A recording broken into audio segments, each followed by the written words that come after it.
បាទសម្រាប់អ៊ំពូមីងពុកម៉ែបងប្អូនណាខ្លះដែលកំពុងជួបប្រទះជាមួយនឹងបញ្ហាតម្រងនោមបាទនោមញឹកនោមទាស់នោមមិនអស់នោមសល់នោមមកឈឺក្តៅកាហាយតាមផ្លូវប្រហូរនោមពុកម៉ែបងប្អូនមានអាការៈបាទឈឺនៅលើថ្ងាសអាការៈឈឺលីងចង្កេះពុកម៉ែបងប្អូនបាទអាការៈឈឺចុករយតាមផ្នែកចង្កេះពុកម៉ែបងប្អូនបាទអាការៈចេញមកកទួលលមាស់លហិតលហាយអត់សូវមានកម្លាំងអត់សូវមានកំហែងពុកម៉ែបងប្អូនអាសាងងុយដេក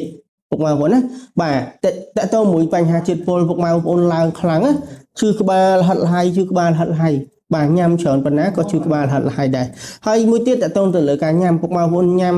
បាទបាត់បង់ចំណង់នៅក្នុងការញ៉ាំចំណីអាហារបាទអាការៈទាំងអស់នឹងហើយគឺបញ្ជាក់ថាពុកម៉ែបងប្អូនកំពុងតែមានបញ្ហាបាត់តម្រង់នោមពុកម៉ែបងប្អូនអាចមានអាការៈខ្សោយតម្រង់នោមបាទហើយតើតើមួយទៀតទៅលើអ្នកដែលគាត់មានបញ្ហារលាកថ្លោកនោមគឺលេចឡើងអាការៈនោមញឹកនោមទាស់នោមក្តៅនោមកាហាយនោមមកផ្សាបាទឈឺតាមផ្លូវប្រហូរនោមពុកម៉ែបងប្អូនបាទអាការៈទាំងអស់នេះហើយគឺជាតកតងជាមួយនឹងបញ្ហារលាកថ្លោកនោមហើយអាការៈនេះបើសិនជាពុកម៉ែបងប្អូនទុកយូ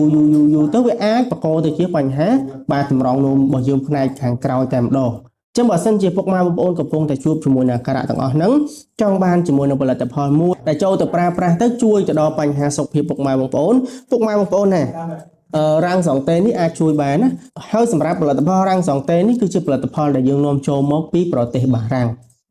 ដែលជំនាញតែម្ដងតើតើជាមួយនឹងបញ្ហាតម្រង់នោមដែលខ្ញុំបានរៀបរាប់ហ្នឹងអាការៈទាំងអស់ហ្នឹងពុកម៉ែបងប្អូនរាំងសង់តេនេះបាទគឺមានការទទួលស្គាល់ត្រឹមត្រូវពុកម៉ែបងប្អូនប្រើប្រាស់ហើយគឺអត់មានការប៉ះពាល់ទៅដល់សុខភាពពុកម៉ែបងប្អូនទេហើយរាំងសង់តេនេះគឺសំឡើងចេញពីធម្មជាតិសុទ្ធ 100% តែម្ដងបាទសម្រាប់សារធាតុផ្សំគឺសម្បូរទៅដោយវីតាមីនជំនួយច្រើនមែនទែនសម្រាប់សរីរាង្គរបស់យើងបាទជាពិសេសគឺសរីរាង្គផ្នែកតម្រង់នោមយើងតែម្ដងអញ្ចឹងបើសិនជាក្នុងករណីពុកម៉ែបងប្អូនកំពុងតែមានបញ្ហាតម្រង់នោម